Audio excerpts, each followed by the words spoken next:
What's going on? What's going on? Welcome to another episode of the Love God, Love Sex podcast. I'm one of your hosts, Heath.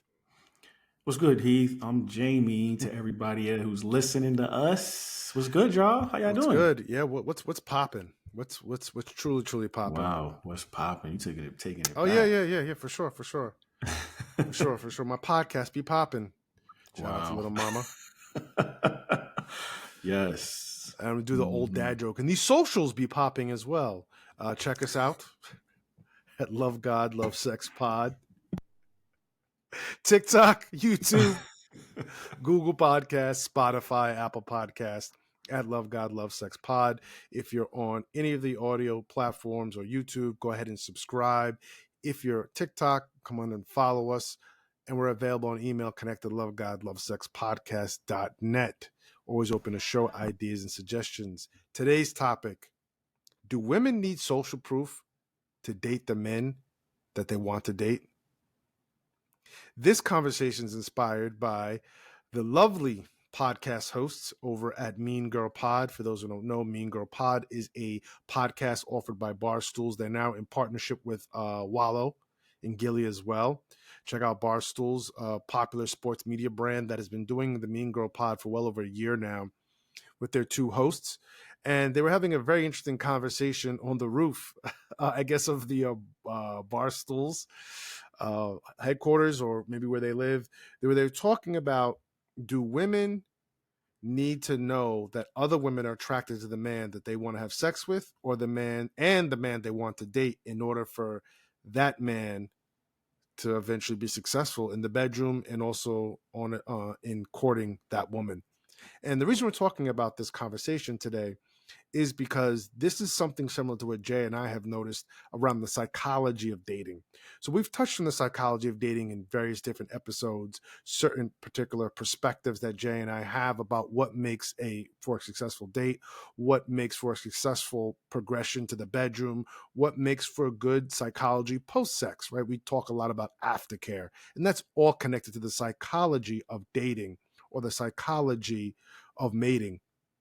And this topic is interesting to me, and I want Jay to talk about it as well, because what I've noticed is that we don't talk enough about what actually makes sex or dating work for us. And a lot of times we see it drilled down to the mechanics or the particulars of dating. Oh, open the door, pay for the bill. And you know how we feel about paying for the bill here. And you know what we talk about as far as being a gentleman and being chivalrous. And all those dating mechanics and particulars matter.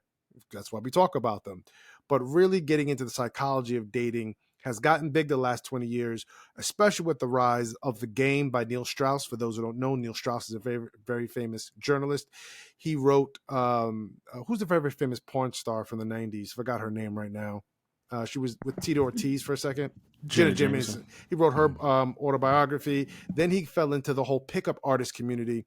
These are guys who go around, just their whole soul game is just professionally picking up women, back when people used to pick up people in real life. And he wrote a book called The Game that just summarized his whole biography and time around it. But a lot of it had to deal with psychology. So let's get right into this, Jay. How do you feel about this whole idea? And why do you think it's important to talk about the social proof that women need in order to date or mate with a man? Well, I think if we talk about, just so this is interesting. I hear a lot about this in the red pill community where they talk about, you know, women need to understand what men want in order to know what to be, and vice versa. You know what I mean?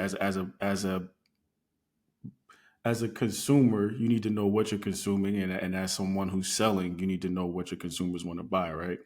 And so normally you will hear a lot of these, male proponents in the red pill community, like they'll say, women will list all of their preferences, or they have more preferences than men do, and they very rarely look into what men want, right?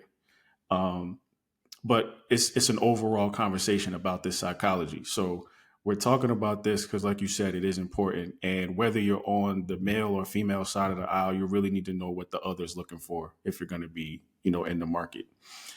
So as far as social proof goes, right? In the clip, the girls Mean Girl podcast were talking about, or they say, if you're a guy and you're not smashing chicks, chicks don't want you because no chick wants a guy who's not wanted by other women.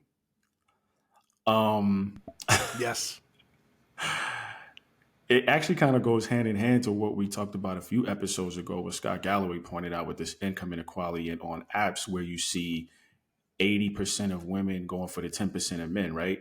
So clearly this 10% or that capstone that we talked about in the pyramid, they have all of these, they have the social proof, you know what I mean? Like they have the money, Yeah. they They're have the signaling well. status, they have the 666, you know, as a part of their And cachet. that's what Mean Girls talk about. They were the ones that first Yeah. heard to Alex. I first heard about 666 on their podcast. Yeah. But yeah, man, I think it is interesting that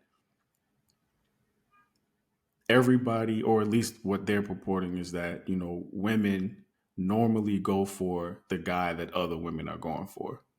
I think that presents a very interesting dynamic for men, obviously, because it just increases the options. Um, so I don't know. Some guys can't handle that. You know, I feel like, to the point we made in that episode about income inequality, when you have all of these options and you're a guy that multiple women want, you're not incentivized to choose one. So on one hand, you know, obviously it's great for the guy who has the social proof of being wanted and desired by multiple women. But, you know, for the women, that might not fare well because that guy that they want, you know, is being chased by or being multiple, accepted by being multiple hunted women. down by, you know what I mean? In the crosshairs. He's trying to get lured in by multiple women. And, you know, sometimes it is hard to choose for a guy. But I mean, I think it is important. I think guys are the same way. I think that's something that goes on in male and a female brain. Like when I see a woman, not that I'm necessarily that I care about who also wants her, but I'm just like, I know that if I bring her around my guys and they like, yo, yeah, son, that's the social proof right there, right? So it's the same thing. But you getting the social proof because you're making connection or perception about how she looks, her body, her looks, maybe even her personality.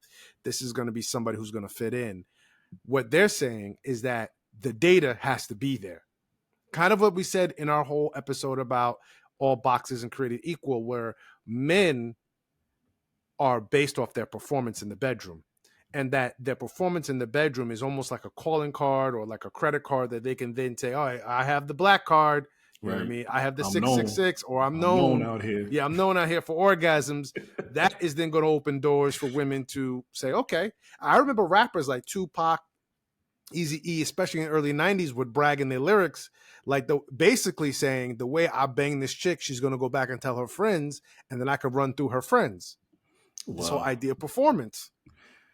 To what Alex, happens. The host, the hosts are saying, there is more there, or there's more options for men once they know that they are wanted by other women. So again, if we were thinking with the pickup artist community, that would be one of their tricks, one of their gimmicks, is to somehow either create desire among with multiple women at once, or at least feign it, right? Fake it, or at least cast a perception that, you know, you're being bidded on by multiple women, and that, you know, that window's closing. We're down to the last bid. Are you going to get in or not? Right? This elevator door's closing. 55, 65, 65, 75, 75. 69, 67, 7, head. Can we get it? Can I get it once? Head and toes. Head going 3 times. So, to the woman in the black dress. That. Yo, dudes be doing that joint. It's so like in their mind, like you can see it. You could definitely. I mean, I know I've seen it at the club before. The guy that's in VIP, that's got a bunch of girls around. I could tell he's in his mind like, I'm gonna do a little bit over here and a little bit over here and a little bit over there. And like you said, they're creating this desire because they're leaving little breadcrumbs for everybody, but they never give one person that whole meal. Yeah. Oh, absolutely. But here's the question that I think Mean Girl Pod brought up so eloquently, which is this: do women need it? It's one thing for guys to do it, right? But do women need that, or is that really a part of the mating ritual for many women? For many women, when they say, "I'm only really going to sleep with a guy, or I'm only inclined to sleep with a guy. So they're not stating this verbally. This is all done through psychology and, playing on our subconscious, playing on our conscious mind. Am I only really going to sleep with a guy who I know has street cred with other women or other women desire? Sometimes the way I was socialized is that most women want a man to be siloed. He's in this place. It's like going to a curated experience. You press the button, the guy comes out of the elevator, you're judging, a little too tall, a little this, a little that. You're basically creating a curated experience. That was how I was socialized about women. But what they're offering is that women actually depend on a market system and how men are valued in that market system to see if he's scarce, if he's in high supply, if looking at supply and demand, and scarcity matters. So if this man is multiply desired by many women, then he's going to be scarce because there's pushing and pulling, there's tugging, there's teasing going on and trying to get him. I never thought about that before, but that makes sense because, go back to my point at the beginning of this podcast, I have realized that psychology plays a big part in how we mate, more than I've ever thought. I mean, I just thought if you went through the routines of, hold it, like again, pay for the dinner, hold the car door open, take him out. There's almost a game you have to play that's underneath that's really determining if you're going to sleep with somebody. I mean, people will strategically, like they do in negotiations for high stake items or in high stake business deals, get angry on purpose. They're not really angry, but they're using the anger at a strategic point, at a strategic leverage point, to gain either the save face or to gain face or gain an opportunity in negotiation. It's the same thing happening in the dating world. People are using certain types of interactions to either push or pull people into a particular perspective. Again, in The Game by Neil Strauss, he would talk about this. One of the things they would do is they would meet a woman and they would engage with her. And the first thing you do, you establish value. So you have a magic trick, and that's what these guys were relying on, magic tricks to show women you have value. Then you would go off by yourself and you would get her talking. But as she was talking, you would start leaning back. And then she would start leaning forward because it would be this tension. And what you're doing is psychologically, again, none of this is stated. It's all being done through body language, which is the main way we communicate. One of the major ways we communicate as human beings. They're leaning in, you're leaning back. And so you're basically showing the woman that she's the one who wants you. You don't want her. You're showing yourself aloft that you can't be easily reached. And if you can't be easily reached, then that's something to be desired because that means you're scarce. Yeah. I mean, listen, I don't know if they need it, but a lot of them definitely go for it. I mean, I think that type of social experiment, it shows you, I don't want to say, how you can, play mental games with somebody to get them to want you. Mm-hmm. But I think it does definitely show where the leverage is. Mm-hmm. Right. And so if you're a smart man and you're aware and you're looking and you know what you bring to the table and you're in a situation where you're talking to a woman and, you're risen but you're, like you said, you're doing it to make it seem like she's really risen to you. You're not really risen to her. Yeah, it'll show you where your leverage is. Mm-hmm. And a lot of times guys want that leverage, so they could be able to at another point be like, well, you was really coming after me after they hit, you know what I'm saying? But I don't know, bro. I don't know if women need it, but I think a lot of them definitely go by it. I've definitely heard groups of friends talk about a guy, and I can't, mention who the celebrity is, but it's like And who the celebrity is. Shortstop for the New York. Yeah. But yeah, man, I've heard women do that where it's like, oh, girl, like he this is so interesting to bring this up because there's a new dating app now. Mm-hmm. That's the model is basically based off of this principle where it's like you, as a man, you cannot get confirmed to join the app unless 3 or 4 women can vouch for you. Yes. Yeah. That you're safe, that you're a safe, Which, I honorable mean, man. they're saying safe. They're not mentioning all of the other accoutrements. No. And what that means. But some of that is definitely based around they know how you get down in the bedroom and they're vouching for you. Oh, well, look, you say you're 6 feet, he's 6 feet. He says that he can palm a basketball with his hands. He can palm a basketball with his hands. Whatever people put out there, he has 8-pack. He does have an 8-pack.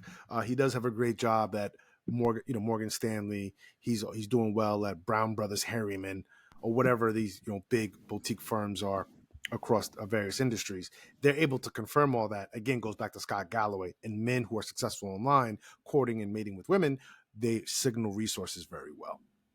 And so a Or a woman bus could, driver. huh? Or a bus driver. Bus A driver. lot at y'all Levin's aunt Yeah, yeah, and exactly. Ebony With K. Ebony K. Williams Williams. conversation. We gotta talk about that. You Yeah, can we'll, bring we'll that up. We definitely can talk circle about back. that. Yeah, We yeah. can Well, circle back. yeah. But back to your point about the celebrity that you mentioned, who shall go Mm-hmm. unnamed. He who shall not be named. Exactly. Uh, Yeah. what was the big thing? What was the big thing with him? Because they all, I think, had interactions with him, made it with him, if I'm correct. Correct. And they all, even though they all knew, he was, sleeping with multiple women Mm-hmm. In their crew. in their crew, right? So he was Yep. sleeping with multiple women in general, but then definitely in his crew, he went through about 5 or 6 of them. Mm-hmm. Yeah. And they all had the same feedback. Oh, he's such a nice guy. He's so great. And, context clues are like he would have you over. I mean, you had to leave your phone at the front, but I he heard would about have that. gift bags for you on the way out. Yeah, I heard And, about that. I heard about that even when you oh, went to parties at his crib, that it was like you had to hide the phones. I did that I didn't know Just about. a general party. If you was hanging out with him, you had to have the phone. You know what I mean? Locked up, Yeah, yeah, yeah, sealed. yeah, yeah. Ain't gonna be no. That doesn't mean any bunch of freaky, crazy stuff was happening. I just think it gets to a point where we know in the general media space, even a picture being sold in a certain intimate setting, it could be you having. I remember one point he had a picture with him and Denzel and M. Night Shyamalan or somebody else. There was like 2 famous black people he was with. It wasn't M. Night Shyamalan, it was someone else, but it was Denzel. And so even that picture would mean something now on the internet, or mean something to a publication, especially prior to this major growth of images on the internet. So, Yeah, but again, it goes back to social proof in that he is somebody and he's representing a particular space and representing a particular expertise and a certain type of man that most women want to be with, because this person was one of the most desirable people in the 90s all into the aughts. I mean, he was up there. He was up yeah, there. yeah. I think he People was were like hollering. GQ Man of the Year one year, Sports Illustrated athlete. Like Yeah. cachet was out of control. Oh, absolutely. Absolutely. So that is, I think, the most important thing to think about is if you have this social proof, that means women are most likely going to get with you. And this is one of the reasons I think one of the impressions for people on the outside of Hollywood looking in, on the outside of the media lottery going, media, I was going to say glitterati, looking Yeah, in, Met Gala going on right now as we speak, is the reason, that's the reason why it's so incestuous. Because think about it. If social proof matters to women, the way it's being presented in the Mean Girl pod, why would you then go to somebody outside of that community when you are basically in the capstone of the pyramid and all these quote unquote eligible men are there? All these high net worth men who can signal resources are there. You also have community confirmation, right? So we just talked about this gentleman. One person sleeps with him. Oh, he's great. Look at Pete Davidson, how the rumor got around that he has a big dick. mm-hmm. I mean, how's that spread? How's that being maintained? Now, I don't know if his PR is working something in the background, because in the sense of all press is good press, but he's slept with and been with some pretty Some of the amazing baddest, bro. starlets in songstresses. Yeah, yeah, Looking as he is, presenting as he is, because on the streets of New York, not being Pete Davidson, he would just probably be just a regular skinny kind of Calvin Klein looking dude, which has his niche. There are women who are attracted to that, but I mean, he's gone far and beyond what anyone thinks for his looks he would be doing. yeah. And so maybe that was a byproduct of the social proof. Yeah, I You know mean, what I mean? supposed to be Maybe. great in bed, and he's got a big member. So then you bring in the porn element into it. It's just it's. I mean, that's apparently one of the things that Kim K said. She wanted to hear what all that BDE was around, what that big dick energy was about when she got with him. So that was, think about it. Which is so crazy. I mean, maybe I She just don't said, know "I as a wanted to know guy. what that big dick energy was all about." And that's what I was going to say was maybe as a guy, I just don't recognize BDE in other men. But he presents as such a like dorky, nerdy introvert. Mm-hmm. So I don't really know what BDE looks like to the women who he's been with. Well, I heard But a yeah, comedian say that she says normally the guys with big dicks are the corny, off to his own, on the phone, yeah, I in the get that a lot. bar, I kind of get that a nerd lot. dudes. There was a I get comedian that who a said lot. that. That I'm nerdy and to myself, and On my phone a lot in the I bar. get that a lot. Yeah, Yeah, yeah, and it yeah, yeah. just Definitely, seems like definitely, that such an definitely. introvert. Yeah. You're geeky. You're nerdy. I don't know. You throwing me hints of whale dick here. Whale dick. I Got don't that know. whale dick. Yeah, maybe whale shark, but not whale. Why whale shark? This is a little smaller than a whale, but it still takes up some space in the sea. Oh Oh man, man, that's I a whole know. new meme. I'm in a mood tonight. It's Yeah, this robe. It's this yeah. robe, bro. It's robe You know what is I'm yeah, saying? yeah, yeah, I'm naked on under here. I'm feeling myself today. yeah, yeah, yeah, for sure.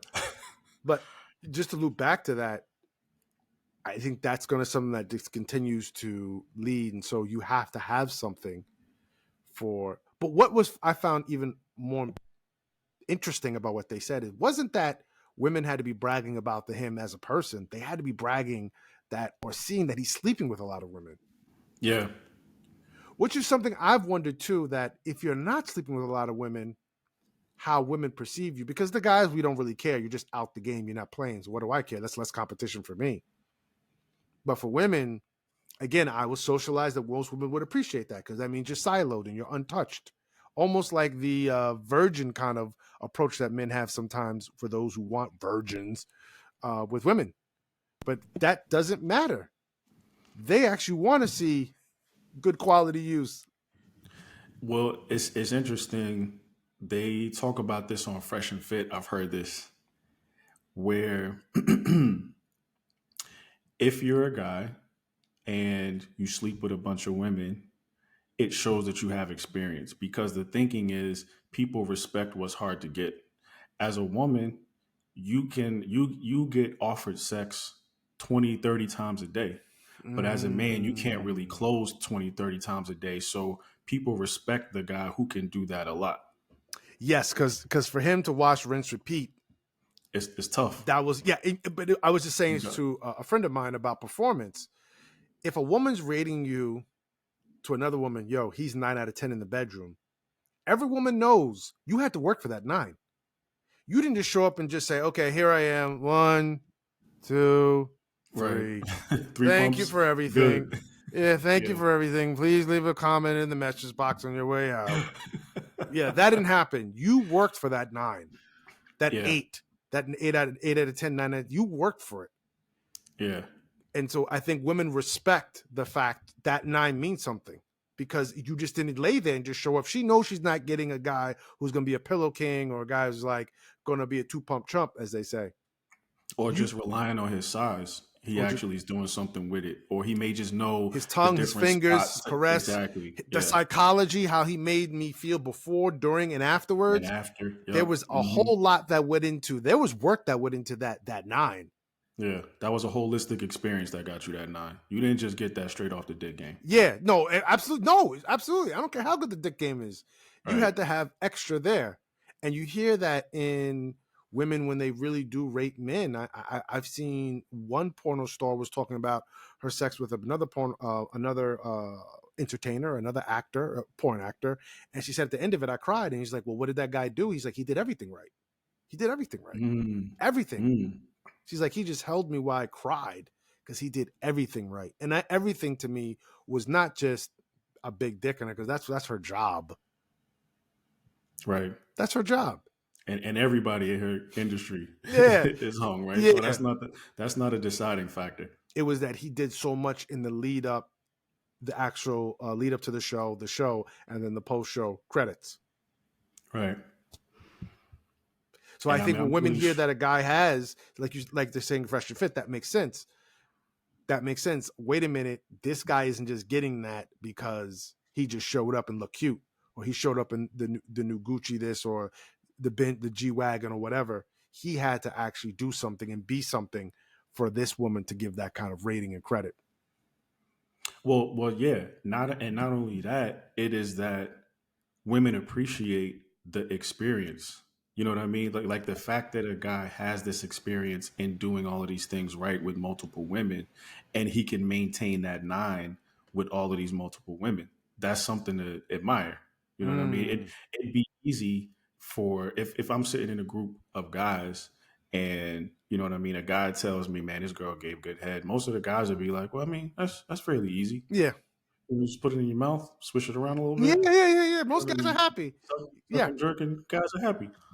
But you know what I mean? Too obviously, we've heard stories ad nauseum from women who over 30 years and have never had an orgasm, over 35, and you know what I mean. And it's like clearly there are a lot of dudes out there who are either lazy in the bedroom or just don't know what to do, Hmm. and it becomes something admirable when you put in the work and you out not necessarily out here in the field with multiple people, but at least even if you're learning with one person and it's a steady partner, that's admirable. She's gonna go back and tell her friends, yo, my man is really putting it down. Yeah.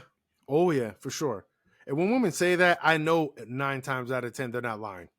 Yeah, I've for never sure. heard a woman lie like that. She'll give other compliments to where he's strong at. Oh, he's a great provider. He's consistent with taking out the garbage, the house chores. I never have to ask him She to said meet those are the me. things they lie about. Well, I mean, I think Embellish a little bit. most women I know are either going well, they are going to compliment you on what you're strong at, what they perceive to be your qualities, your strong suits. And then B, if you're not strong there, or it's a problem, they see it as a problem, this area, they just won't say anything at all. They'll just go silent. One of the Mm. things that a lot of women friends say to me is that some guys, like as we've said before, cannot take criticism. They cannot take a critique outside the bedroom, and you can never ever critique them in the bedroom. In the bedroom, yeah. Because in the That's a bedroom they're trying to cardinal protect rule. your ego, so they will lie and say, oh, I did come, oh, I did have a great time, oh, what did Ali Wong say, oh, you're so big. There's lots of lies being told in the midst of sex, because no one's going Yeah, to stop and say, well, technically actually you're only 5 foot 5 inches and 3/4, you're not 6, or say that you're so big there. No one wants to hear that. No one wants to break out the Einstein chalkboard and chalk to break down the theory of relativity, or how, yeah. how small you are. No one's going to do that to you. Ladies, leave that tape measure away. Keep that hidden. Exactly. They're not going to do that. So I think at the end of the day, we have to ask ourselves, where are the opportunities for you to talk about what's really going on if something is amiss? Because if you're not getting it, or you can't receive it rather, in the bedroom or outside of the bedroom, then you're really not growing. But that's always another conversation for another time. Yeah. I mean, I just as a I know we're coming up on our time, so I just want to give this last Hmm. kind of thought. If social proof is necessary, right? Hmm. Why do you think women get upset when they choose a guy and he ends up not only sleeping with her but other women, and I'm pretty sure he's just like, well, yo, I'm just affirming and confirming that the research that you did, that you heard, Was accurate. I'm just affirming confirming what you heard. Why be mad at me for something that you wanted me for? Because I do think some women, not all, it's about the taming. It's about the welcoming. It's about creating the Mm, home with a man. So with me, you can create a home. With me, you can create a life. With me, you could create a customized, curated experience. You're coming home with me, or you're coming back with me. And this is something that then becomes resolute and shining.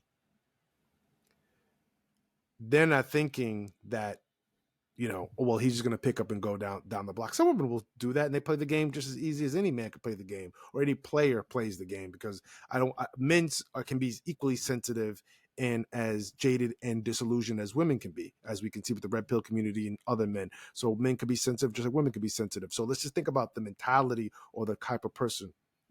Women who are players are playing the game just like men who are players. But when you get a player who's mixed with someone who's more of a homemaker, or someone who's trying to curate an experience with somebody, they get caught up because, oh, there's this Maserati. Oh, there's this Aston Martin. But then when you got to pay the maintenance fees on that and take that around, and people trying to break into your Aston Martin, and you take it outside, someone keys it and someone doesn't drive, and you're on the FDR and it's narrow driving, and no one's respecting your Aston Martin because their Camry got to get to work just like your Aston Martin got to get to work. And now that's a negotiation. Just like having that man can be a negotiation, because he's going to go out and women are get disrespectful and they're going to hit on your man in front of you. They're going to look at him and eye him up like the piece of steak that he is. It's going to happen. And I've heard it happen to people who have 0.0000002% of Jeff Bezos' wealth or LeBron's wealth. It's happening to everyday dudes who just present well and signal well. Tall, good looking, nice haircut, smell good, walking around looking healthy. Yeah. Basically big Chad energy. Big Chad energy. Big Chad energy. Yeah. Big Chad energy is going to get his attention. They don't care if you with him. They don't care. Yeah, women sometimes get very relentless about competition. Again, which to me is just something I didn't experience. I've never really experienced, but I have seen it done, and they will go hard in the paint. They will go hard in the paint, even in church. Especially in church. Even in church, because we talk about what scarcity matters. Oh yeah, I mean, me and one friend who was who was what? he was really desired. Mm-hmm. You know what I'm talking about?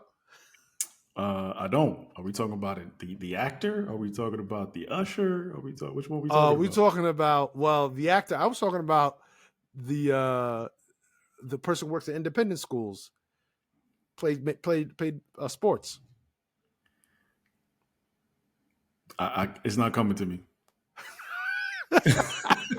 So unless you want to say a name, give me another context clue. Oh yeah. I mean, I don't know if Rick had a lot of women after him though.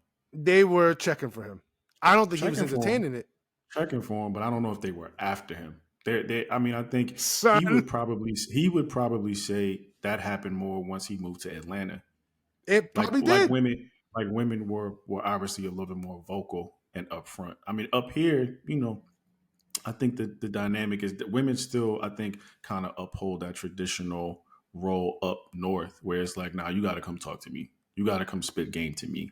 That's not what I saw, homie. But I know we're running over our time. We got to end. Maybe we'll bring him on the podcast. We said we're going to bring him on the podcast, so we got to bring him on. We definitely have to. So women can get a taste, and everyone can learn this great story of getting hit on. No pun intended. Yeah. Anyway, thanks for listening. Available on the socials at Love God Love Sex Pod, YouTube, TikTok. You can follow us on TikTok, subscribe on YouTube, and subscribe on our audio platforms, either Google Podcasts, Spotify, or Apple Podcasts. Again, available in email, connect at lovegodlovesexpodcast.net. Until next time, thanks for listening. Take care. Peace.